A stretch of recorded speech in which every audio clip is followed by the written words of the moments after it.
Do you love your wife? Yes. Right? Prove it. Like, what's the metric? Give me the number that helps me know, right? Because when you met her, you didn't love her, right? Now you love her, right? Tell me the day the love happened. It's an impossible question, right? But it's not that it doesn't exist. It's that it's much easier to prove over time, right? So all leadership is the same thing. It's about transitions. So if you were to go to the gym, right? It's like exercise, right?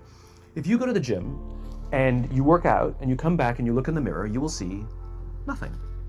And if you go to the gym the next day and you come back and you look in the mirror, you will see nothing, right? So clearly there's no results, can't be measured, it must not be effective. So we quit, right? Or if you fundamentally believe that this is the right course of action and you stick with it, like in a relationship, I bought her flowers and I wished her happy birthday, and she doesn't love me. Clearly I'll give up. You know, that's not what happens. If you believe there's something there, you commit yourself to an act of service. You commit yourself to the regime, the exercise. You can screw it up. You can eat chocolate cake one day. You can skip a day or two. You know, it allows for that. But if you stick with it consistently, I'm not exactly sure what day, but I know you'll start getting into shape. I know it. And the same with the relationship. It's not about the events. It's not about intensity. It's about consistency, right? You go to the dentist twice a year, your teeth will fall out. You have to brush your teeth every day for 2 minutes. What does brushing your teeth twice a day for 2 minutes do? Nothing. Unless you do it every day, twice a day for 2 minutes, right? It's the consistency. Going to the gym for 9 hours does not get you into shape. Working out every day for 20 minutes gets you into shape.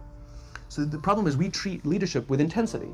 We have a 2-day offsite, we invite a bunch of speakers, we give everybody a certificate. You're a leader, right? Those things are like going to the dentist. They're very important. They're good for reminding us or getting us back on track, learning new lessons. But it's the daily practice of all the monotonous, little, boring things like brushing your teeth that matter the most. She didn't fall in love with you because you remembered her birthday and bought her flowers on Valentine's Day. She fell in love with you because when you woke up in the morning, you said good morning to her before you checked your phone. She fell in love with you because when you went to the fridge to get yourself a drink, you got her one without even asking. She fell in love with you because when you had an amazing day at work and she came home and she had a terrible day at work, you didn't say, yeah, but let me tell you about my day. You sat and listened to her awful day and you didn't say a thing about your amazing day. This is why she fell in love with you. I can't tell you exactly what day, and it was no particular thing you did. It was the accumulation of all of those little things that she woke up one day and as if she pressed a button, she goes, I love him, right? Leadership is exactly the same. There's no event. There's no thing I can tell you you have to do that your people will trust you. It just doesn't work that way.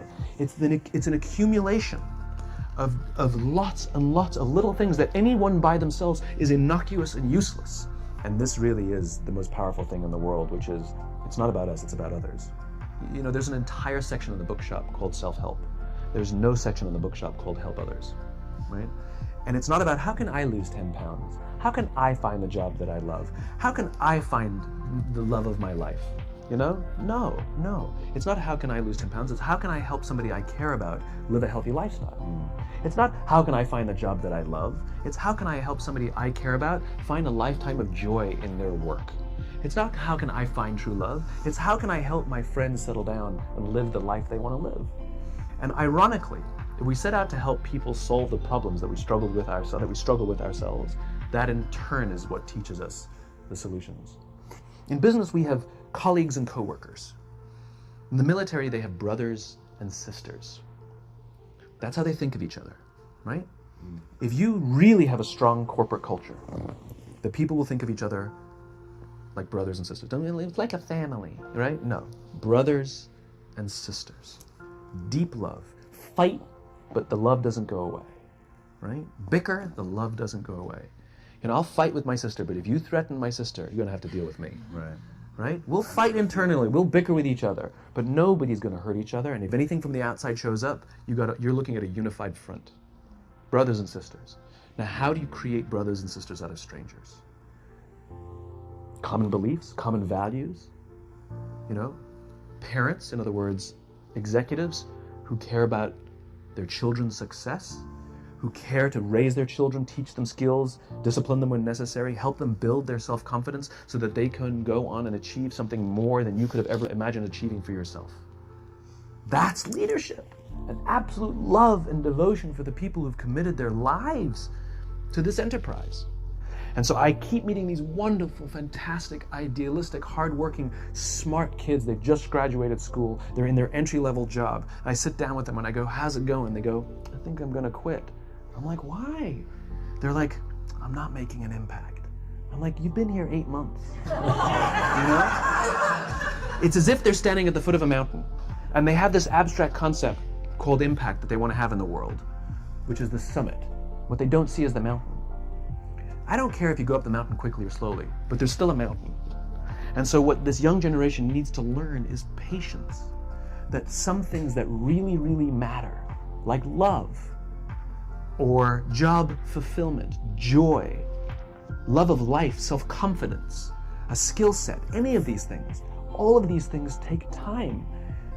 Sometimes you can expedite pieces of it, but the overall journey is arduous and long and difficult.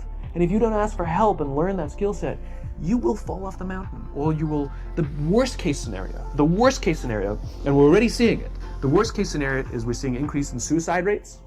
We're seeing an increase in this generation. We're seeing an increase in accidental deaths due to drug overdoses. We're seeing more and more kids drop out of school or take leaves of absence due to depression. Unheard of.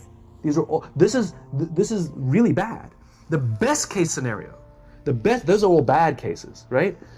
The best case scenario is you'll have an entire population growing up and going through life and just never really finding joy. They'll never really find deep fulfillment in work or in life. They'll just waft through life and it'll be just... And we put them in corporate environments that care more about the numbers than they do about the kids. They care more about the short-term gains than the long-term life of this young human being. We care more about the year than the lifetime, right? And so we are putting them in corporate environments that aren't helping them build their confidence, that aren't helping them learn the skills of cooperation, that aren't helping them overcome the challenges of a digital world and finding more balance, that isn't helping them overcome the need to have instant gratification and teach them the joys and impact and the fulfillment you get from working hard on something for a long time that cannot be done in a month or even in a year. And so we're thrusting to them in corporate environments, and the worst part about it is they think it's them. They blame themselves. They think it's them who can't deal. And so it makes it all worse. It's not. I'm here to tell them it's not them. It's the corporations, it's the corporate environments, it's the total lack of good leadership in our world today that is making them feel the way they do. The fact of the matter is we are social animals and we respond to the environments we're in, always. Our very survival depends on our ability to cooperate and trust with the people that we live or work with, right?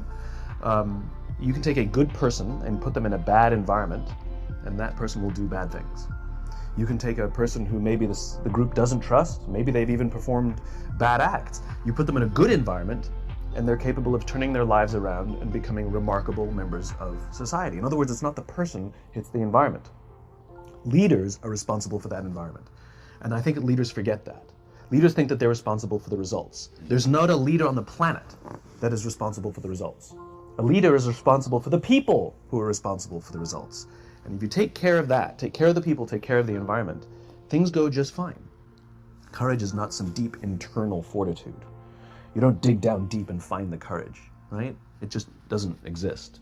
Courage is external. Our courage comes from the support we feel from others. In other words, when you feel that someone has your back, when you know that the day that you admit you can't do it, someone will be there and say, I got you. You can do this. That's what gives you the courage to do the difficult thing. It's not going off to an ashram by yourself somewhere for 4 weeks and coming back and finding the courage. It's not what happens. It's the relationships that we foster. It's the people around us who love us and care about us and believe in us. And when we have those relationships, we will find the courage to do the right thing. And when you act with courage, that in turn will inspire those in your organization to also act with courage. In other words, it's still an external thing. That's what inspiration is, right? I'm inspired to follow your example. Being vulnerable doesn't mean crying. Being vulnerable means willing to admit you made a mistake. Being vulnerable is the willingness to say, I need help. Being vulnerable is the willingness to express the feelings you have towards someone without fear of what other people may think of you by making that expression. And most people, especially if they don't have a trusting environment or a strong corporate culture, most people don't want to feel vulnerable. It's dangerous to feel vulnerable.